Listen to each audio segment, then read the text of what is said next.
નમસ્કાર ગુજરાત, આજના તાજા સમાચારમાં મિત્રો વરસાદને લઈને નવી અપડેટ મળી રહી છે. જ્યાં મિત્રો વાત કરવામાં આવે ગઈકાલ સાંજની તો પાટણ વિસ્તારમાં મિત્રો ભારેથી અતિભારે વરસાદની આગાહી વચ્ચે મિત્રો ઠેર ઠેર મિત્રો વરસાદી ઝાપટા પડ્યા હતા. તો મિત્રો વાવણી લાયક વરસાદ પણ જોવા મળ્યો છે. ત્યારે મિત્રો આપણે આપણી ચેનલ પર બતાવ્યું હતું કે આ વિસ્તારોમાં વરસાદ પડી છે, તે વિસ્તારોમાં મિત્રો વરસાદ પડ્યો હતો. તો મિત્રો હવે આવનાર દિવસોની આગાહી વિશે વાત કરવામાં આવે તો મિત્રો હવે ગુજરાતમાં વરસાદની શરૂઆતની જે તૈયારી છે તે તૈયારી મિત્રો હવે થઈ ગઈ છે તેવી આઈએમડીએ ચેતવણી આપી છે. મિત્રો વાત કરવામાં આવે તો ભારતીય હવામાન વિભાગ દ્વારા મિત્રો 13 જૂન 2025 રોજ જાહેર કરાયેલા નિવેદન અનુસાર મિત્રો 14 જૂનથી ગુજરાતમાં ચોમાસું સક્રિય થવાની જ્યારે સંભાવનાઓ છે તે સંભાવનાઓ વચ્ચે મિત્રો દિવસ દરમિયાન બફારો અને બફારા પછી મિત્રો આ વરસાદ જે છે તે વરસાદ ખાબક્યો હતો. ત્યારે મિત્રો વાત કરવામાં આવે તો બંગાળની ખાડીમાં સક્રિય સિસ્ટમના કારણે દક્ષિણ ગુજરાત અને સૌરાષ્ટ્ર અને મધ્ય ગુજરાતના કેટલાક વિસ્તારોમાં 16 જૂન પછી હળવો વરસાદ પડી શકે છે. જોકે મિત્રો તેના પહેલા જે 13 જૂનને મિત્રો જે આગાહી કરવામાં આવી હતી, 14 જૂનના રોજ આગાહી કરવામાં આવી હતી. ત્યારે મિત્રો આજે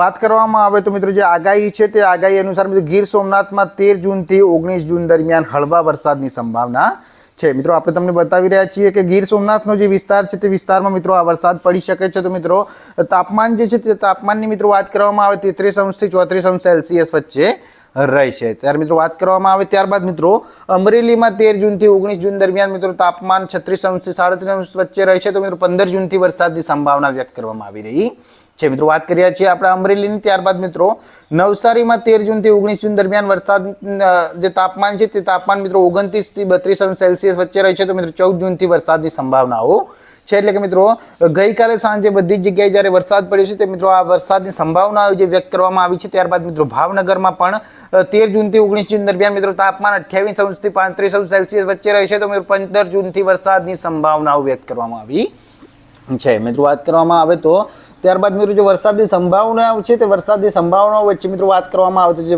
સિસ્ટમ છે તે સિસ્ટમ આગળ વધી રહી છે. જેમ જેમ મિત્રો વાત કરવામાં આવે ત્યારે વડોદરામાં 13 જૂનથી 19 જૂન દરમિયાન મિત્રો તાપમાન 27 અંશથી 34 અંશ સેલ્સિયસ વચ્ચે રહેશે. અને મિત્રો વરસાદ જે છે તે 15 જૂનથી વરસાદની સંભાવનાઓ અહીંયા વ્યક્ત કરવામાં આવી રહી છે. તો મિત્રો તમે જોઈ શકો છો જે મિત્રો આપણો જે ચાર્ટ છે તે ચાર્ટમાં પણ વરસાદની સંભાવનાઓ દેખાઈ રહી છે. મિત્રો વાત કરવામાં આવે નર્મદા જિલ્લામાં મિત્રો 13 જૂનથી 19 જૂન દરમિયાન જે વરસાદ છે તે વરસાદ ખાબકી શકે છે. એટલે કે મિત્રો આ જે વિસ્તારોની આપણે વાત કરી રહ્યા છીએ તે વિસ્તારોમાં મિત્રો વરસાદ જોવા મળી શકે છે. મિત્રો વાત કરવામાં આવે તો દાહોદ જિલ્લામાં 13 જૂનથી 19 જૂન દરમિયાન તાપમાન 25 અંશ સેલ્સિયસથી 34 અંશ સેલ્સિયસ વચ્ચે રહેશે. તો મિત્રો 15 જૂનથી વરસાદની ત્યાં પણ સંભાવનાઓ હાલમાં વ્યક્ત કરવામાં આવી રહી છે. મિત્રો વાત કરવામાં આવે તો પંચમહાલમાં મિત્રો 13 જૂનથી 19 જૂન દરમિયાન તાપમાન 24 અંશ સેલ્સિયસથી 33 અંશ સેલ્સિયસ વચ્ચે રહેશે. અને 15 જૂનથી વરસાદની જે છે ત્યાં પણ સંભાવનાઓ વ્યક્ત કરવામાં આવી રહી છે. એટલે કે મિત્રો એકંદરે જે તાપમાન છે તે મિત્રો તાપી, ડાંગ, રાજકોટ, જુનાગઢ, બોટાદ, અરવલ્લી, મહીસાગર, છોટાઉદેપુર, વલસાડ